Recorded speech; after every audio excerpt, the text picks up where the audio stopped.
Because if you'd like to share your perspective at the microphone, we'd certainly like to hear it. So, we'd like two outputs. One is your written perspectives that you could submit today or submit up to September 14th. And then after we spend some time doing that, I want to talk a little bit about how much time we want to take, because I want to save ample time for getting the perspectives from folks. We will want you to share those if you care to at the microphone. This is in regard to animals. My daughter is working for a veterinarian, and she herself has, over the last few years, several animals, 10 to be exact, all of which have died because of cancer. That was proved in the autopsies. I'm just wondering if it is the contamination possibility of it in the area. Is it the soil? Is it the water?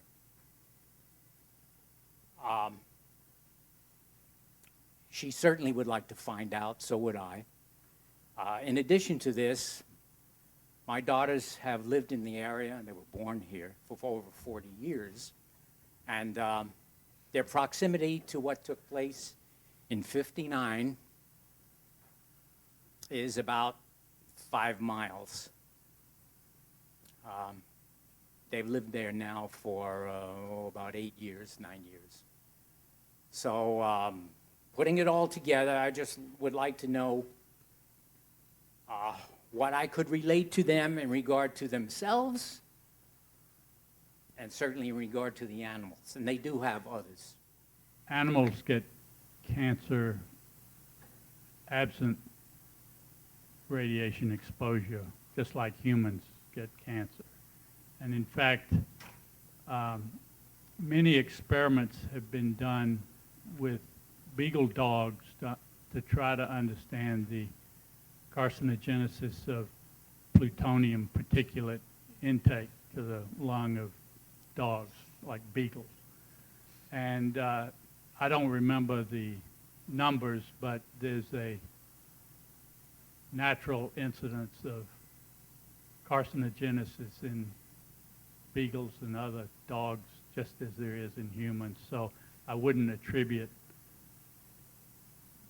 ill dogs coming to a veterinarian and having cancers as having any correlation to events on top of the hill. I think Dr. Pickard's pictograph showed pretty accurately the history of operation of the reactor core. This was a 20 megawatt thermal reactor with intermittent operation, frequent shutdowns, cool-off times in between operations, as compared to a modern power reactor with, 3,000 megawatts thermal perhaps versus our 20. So the probability of serious effects from anything we might have done is pretty remote. I just wanted to thank everybody for this program today. When I first heard of it, I wasn't very enthusiastic about it. I didn't change my mind. I think it's been a lot of good. And I appreciate folks for doing this. I'm tired now, so it doesn't matter. But a couple of things I might add, and this is Dr. Cochran here, as compared to mindset. I agree wholeheartedly that mindset's important. But you gotta look at what the mindset was when we were threatened. We were truly threatened as a country. Some of the things we did, I tell my kids all the time. We're doing things nobody in the right time would do. But they're paying us and we're doing it. That's why we want to control war, that's why we have to move. And it's a lot of risk taking. But the difference, I've just concluded there's a difference between the old adage where a good test and a good test pilot always continues to feedback data up to the moment of impact, but he's only jeopardizing himself there. A situation like this where others are involved, I think I think the perspective change is supposed to change. And you would tell me, society that spends as much time sorting its trash as we do, not likely to make any new breakthroughs. Thank you. Correct me if my logic is false, but this was an experimental reactor. And it seems to me anytime you run an experiment, you're trying to collect as much data as you can for further analysis. And as soon as they suspected that they were going to release some toxic stuff or these volatiles to the atmosphere, it seems to me they would have immediately done three things. Number one, measure the intensity of the release. Number two, the duration of the release. And number three, obtain a sample of this for further analysis downstream. The question is, was this done? If not, why not? And if it was done, then what's all this conjecture about? You should have all this information at your fingertips. But I further believe that this whole discussion would be moot, except for a point way downstream. And that was when they first had the problem when they took the reactor apart and found this problem, this material there. It seems to me you don't have to have an IQ of 200 to figure out that something is causing this. But I don't hear anybody explaining to me what they did to try to find out where the source was and to stop the reactor before you go, because it's going to happen again. And if I remember correctly, you were saying that at one time you tried to stop the power, the temperature went up, but the power didn't go down right away, and then suddenly the power dropped. And then a little later on, the reverse happened. You tried to increase the power didn't come up, and then all of a sudden it jumped up. And it seems to me this is consistent with the contamination on the rods to getting stuck. And yet, I don't hear anybody shutting down the reactor to analyze what was going on, and it proceeded, and resulting in whatever happened with all this release. Just regarding your last point, the operators did know that there was some small amount of the organic pump coolant leaking in, and as early as January. I think the impression was it was quite small. They could deal with that. In the run before the accident, run 13 before the accident run, they actually did discover the source of that leak, and it was a thermocouple well in the primary coolant pump. And they did fix that at run 13, but there was already large amounts of carbon in the system at that time. So when they started run 14, before they did that, they did try to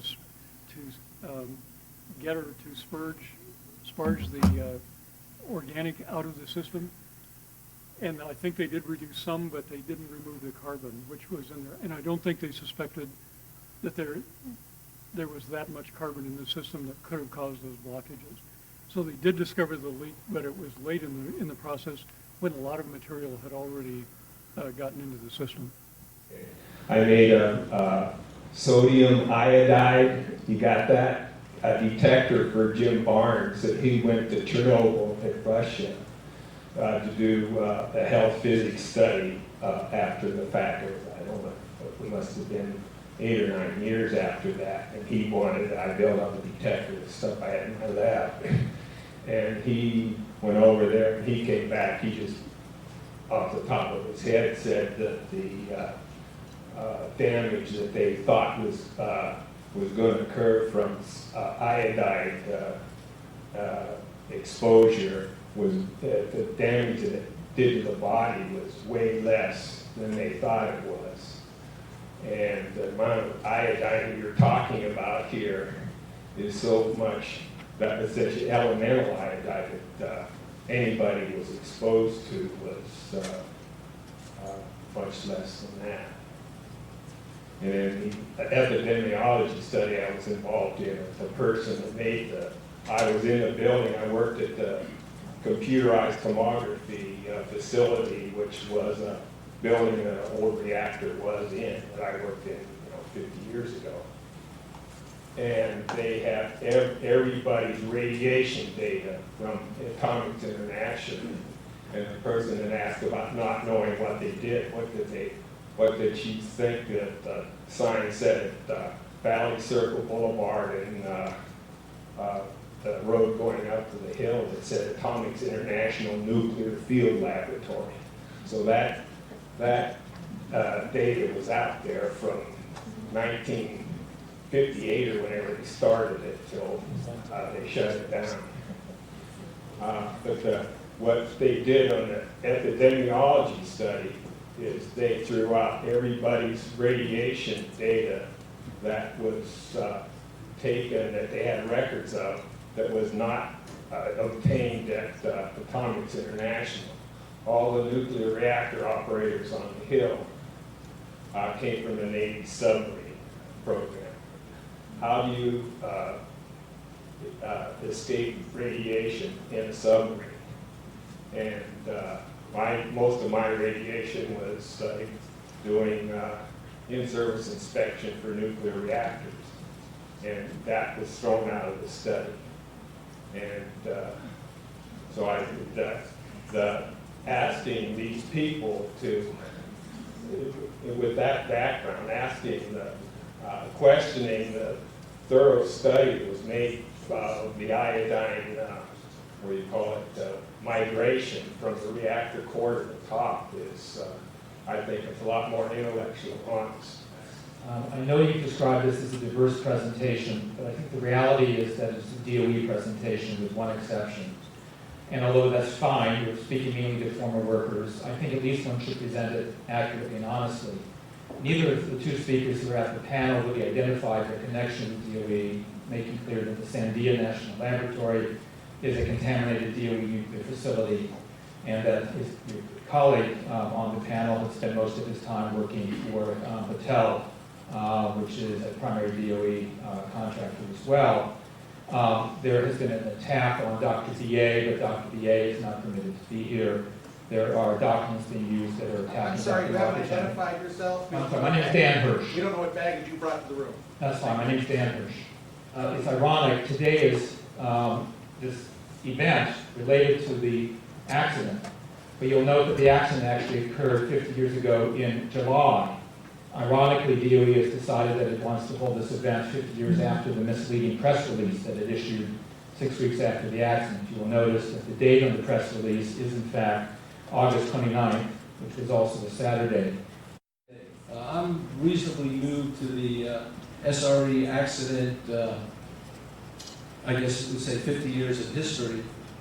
I returned to the area just a few years ago, and what I was trying to do is understand the relevance of the SRE accident to cleanup of the Santa Susana site. Clearly, if stuff was released and it went off-site, it wouldn't be there to be cleaned up today. When I look at the picture out in the lobby, I basically see SRE is gone. So this whole discourse is irrelevant to cleaning up the SRE site. Why people continue to waste energy and resources on trying to reconstruct a 50-year-old accident, I still don't understand. The general consensus from the panel was that if the fuel did not melt, the cesium and iodine and volatile fission products would not escape. Professor Denning and Paul Picard were pretty clear on it. Tom Cochran, in my perception, went pretty far into saying that it was not a severe accident, would have been far less than TMI. When Dan Hirsch attacks the DOE participants as being bought and paid for by DOE, therefore you shouldn't believe their testimony, I think that's really unwarranted and unjustified. Tom Cochran tried, I believe, to be as objective and technically accurate as his constituency would allow. He is a member of Dan's constituency, and if you watched his eye motion during the presentation, he would occasionally glance over to Dan for a cue, or, I mean, I don't know what you're asking for. Give me a break. There are people in this room who have loudly and frequently proclaimed that SRE accident was by far the worst meltdown in U.S. history, 250 times worse than TMI. Maybe we can put this thing to bed once and for all. Is it your technical and professional view that this indeed was 250 times worse than TMI, or was it something less than TMI? And additionally, is it relevant to the further cleanup of Santa Susana, or can we once and for all forget about the accident and move on with getting the hill cleaned up so that the environment is protected? Well, first of all, the noble gases are long gone. They're dispersed in the northern hemisphere and probably mildly in the southern hemisphere, but not so much. The iodine is gone. A rule of thumb is in 10 half-lives, you're down by a factor of 1,000, and in 20 half-lives by 1,000,000. So 20 times 8 days is 160 days. The iodine was gone. So it was what was left of iodine 131 was 1 part in a million of whatever was released. So then there's the cesium and the strontium, 30-year half-lives. I don't think those are. I don't think those are released in amounts that would exceed background levels. So I don't think what was released from this particular accident has anything to do with cleanup of the facility. I do think there could be contamination of building structure, and now the building's gone, so there could be spots at and around the site that deserve surveys and appropriate cleanup action. But I think that's true of the larger area of the site as well. I live about 3 miles from the San Field Laboratory. I grow my food at a community garden, about 1.5 miles from the garden. The reason I raised my hand is that I like that perspective is because of the man who said he knew of about 20 dogs that died of cancer. Well, I had a rabbit that died of cancer after 8 years, which is not a full life of a rabbit when you take good care of them. And she had a cancer that's clearly related to radiation, a thymoma. And that was after eating food out of my community garden and living within my yard and a friend's yard who also lives within a few miles of the site. And I just went to the man afterwards and I said, canaries in the coal mine were the precursor to people recognizing the coal workers who died from the conditions. And the background radiation level in the community needs to really be studied as part of the cleanup. And there's one other thing I wanted to point out that people are really not saying that I've heard in other meetings, and I wonder if it's because they're trying to soft-sell this for the workers in the room. But there was no cement cap on this nuclear meltdown. There's a cement cap afterwards. This was the first one. They didn't know. It was just in a bunker, just a warehouse type building. So all of that 20, I don't know what unit it was, all of it was released when it melted down. And I only really recently started to recognize that it was a meltdown. And to realize what a concern it should be to all of us who live in the community, workers and otherwise. Thanks. I just don't think your analysis of the causal relationship between the death of your rabbit and Santa Susana activities is scientifically correct. or it has any scientific merit. I just don't think there's any way scientifically to make that linkage. First, I really would like to compliment the panel. I think they've done a great job with bracketing 50 years of something 50 years ago, a limited time, limited data. And those of us experimentalists, I'm sure, realize that experimental data, which they've been trying to go through, by definition has some gaps in it, and the instrument didn't work right that day, and things like that. That's the process of experiments. But I think you guys have done a very admirable job of kind of bracketing the problem. I was involved in the field for SRE, and you're taxing my memory, but I remember within probably hours, or maybe it was days, of lowering that fill element into the examination cell, looking at it. I looked at quite a few after that. And I know they look very messy. There are things like tree bark described and things like that. But if you look at them really closely, the evidence of very much melting is really very limited. The melting is mostly in little blobs along the wire wrap, in the occasional blob, and missing cladding. And I was just ballpark looking at the thing that if you look at as one of the panels was doing, look at the amount of cladding available to form the eutectic, that if you just really look for how much missing cladding there is and back calculate, I would I would put the 1% of the fuel actually being involved in forming the eutectic as an upper limit on the high side. I think you were, probably correctly being conservative in how you did it. And I would guess it was probably closer to 1/10% of the fuel actually brewing in atoms were actually involved in the forming a molten state. The other thing is that a eutectic, if you don't get a pure eutectic, you get sort of a slush. And I suspect that might have been what was involved in the tree bark description of some of the stuff. But you could probably go back, and there are pictures available. They look like it, but if you really look at them close, there's not that much missing cladding.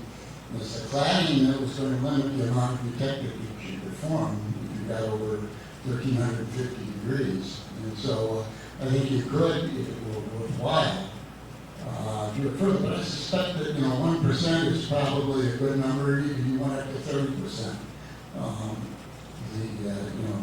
Which I think would be incredible. It just couldn't have happened. We would have had a blob at the bottom. But I think you could refine the number by going back and having somebody actually count square centimeters and what shows up in the cladding and work it out if you want to. The other would seem the point more relevant is where's the iodine. I would suggest that you spend some time with the folks up at Idaho from Argonne that have been actually working with molten fuels and molten reprocessing. And it would seem to me they're metallurgical experts and pyro reprocessing experts up there to help you define exactly where the iodine goes when you work with the molten system. The other thing you might, if you really have to define it, you could design a small radiation experiment if you want to test a reactor. So we tested all of these fuels before they were put in full reactor experiments. And if you needed to, if you really wanted to define it, that might be the effort you could do, is to actually design a small radiation experiment and find out where the iodine really went, because that's the key point. Whether it's really worth it at this time, I'm not sure, but you could do it.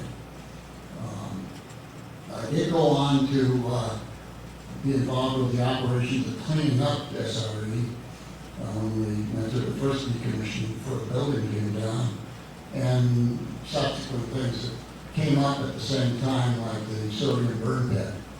And I can assure you that the amounts of material we found, we were very concerned with finding any cesium, but they were accounting for or somebody might have gotten a few grams of or tragically mischaracterized waste that actually ended up in the burn pit. Not anything like the thousands of gallons of sodium that were involved in the reactor. We're talking about small traces of stuff that were very hard to find, and they've been cleaned up twice since then. So I just don't think there's anything there. I would think that if there was significant leakage from that reactor in 1959, we would still be seeing it. That stuff just doesn't vanish. And so I'm more concerned about 2009 and 1959 at this time. With all due respect to all the people who've had all kinds of experiences, those of you who have experienced cancer in yourself, your friends, your families, your animals, we have nothing but sympathy for you. And I think those of you who know me a little better know that that is part of my day job. Now, today, at this point, we're just a few days into the DOE radioactivity survey aimed at finding out what's the circumstance now.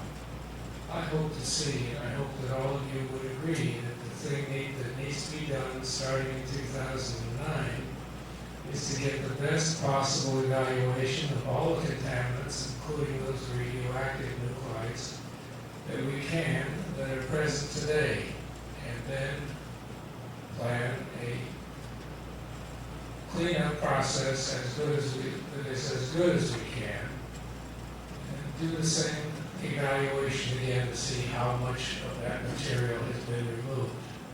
There are other considerations that have to be done. This is one of the last areas of true and beautiful California countryside, and within the realm of safety for all concerned and the ecosystem of the area. I think many of us would like to see this property remain a beautiful piece of California. It is even now, even with all the problems that it has, so that it has been able to sustain itself in spite of whatever happened in 1959 and all of the other contaminations that came from the top of the hill, and many of the contaminations that were brought up from the bottom of the hill, because that area was a dumping ground for the whole San Fernando, Simi, and Ventura County areas. It's tragic to see the effects, but here we are together trying to put together some way to mitigate, to improve and remove those effects on our very, very valuable and I think very beautiful piece of countryside. Thank you very much. The people that talk about the sodium reactor experiment and that it was, quote, a meltdown, if it was as dangerous as is implied, you would not have been able to go in and fish out those fuel rods and everything the way they did and go back online a year later. The high bay, the offices that were there, had a conference room. 2 days after the sodium reactor experiment incident happened, I believe his name is Dr. Sidney Siegel, was the vice president of North American Aviation, called Al Jarrett and Joe Lundholm, thank you. Joe Lundholm into his office and said the ad hoc committee will be formed. That committee had been an existing sodium reactor committee, and those meetings of the ad hoc occurred in the conference room in the high bay of the sodium reactor experiment. None of those people were worried. Jim Owens was there. He was looking out the window of the high bay to make sure that when the crane stopped, what's going on down below? Why isn't there activity? So I want you to know that I have had the pleasure of talking to those people. They are our pioneers. And as you know, this was an experiment. It was the first domestic reactor that has led to what we have today. And yes, we still have a lot to clean up at Santa Susana. But out of the 21 people that I interviewed, none of them complained of any illness from anything at that site. 3 and we're talking men 75 to 89, had prostate cancer. Anybody over the age of 65 has a 1 in 6 risk of prostate cancer and over 80% risk. None of them attribute their prostate cancer to the site. So I just want you to know there are many people here today that worked at AI, were exposed to radiation, and do not believe that it caused them any health problems. That in 1994, there was an epidemiological study, paid for by DOE, by the way, done on the workers up there. Unfortunately, because of a limited budget, we were only able to do the mortality of the workers.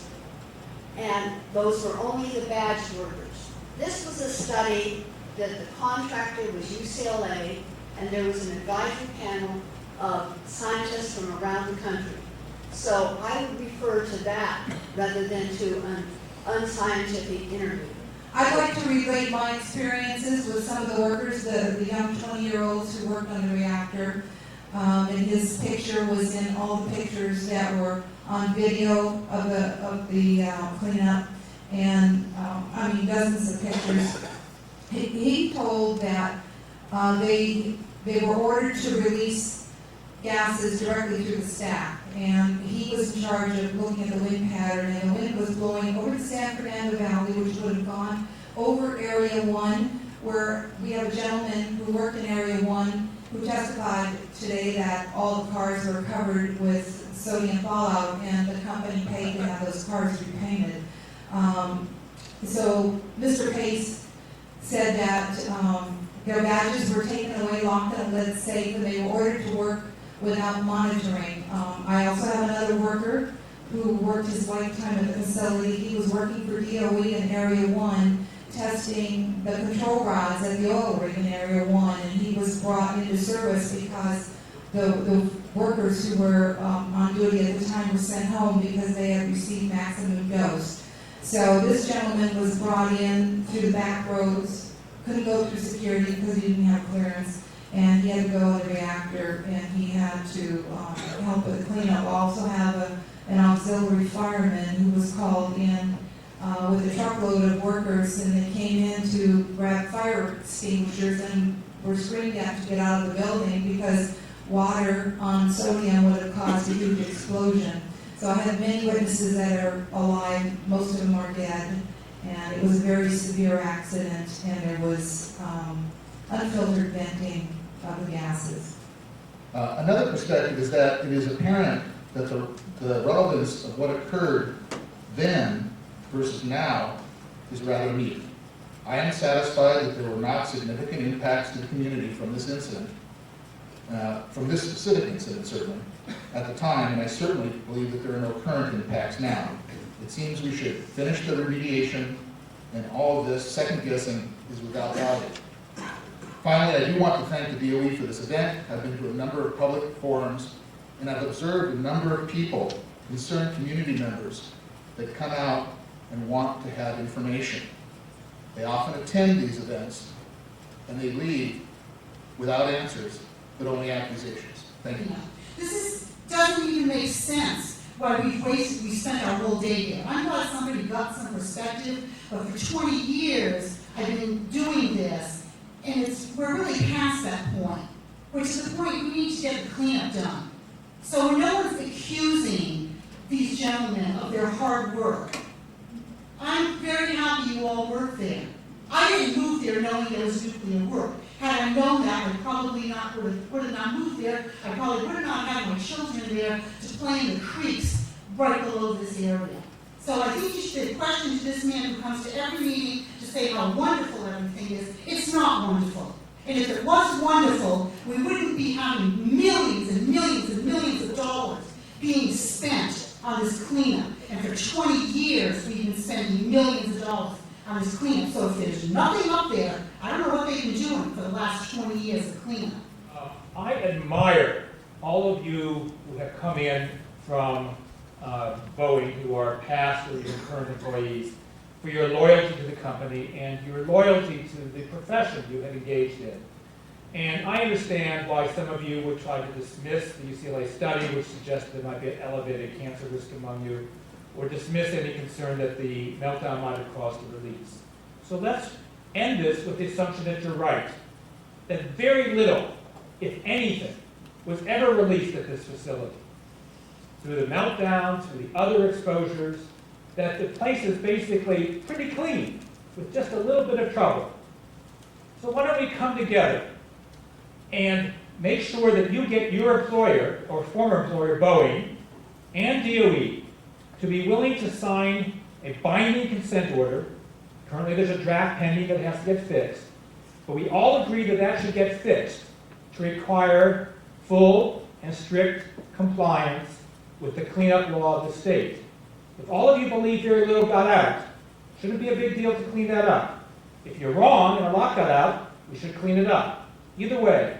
So I challenge you, if you really believe this place operated well, was clean and safe, join us in getting Boeing and DOE to sign on the dotted line an agreement to strictly comply with our state cleanup law. If you don't want to do that, that might suggest to some of us that you really think maybe a lot got out.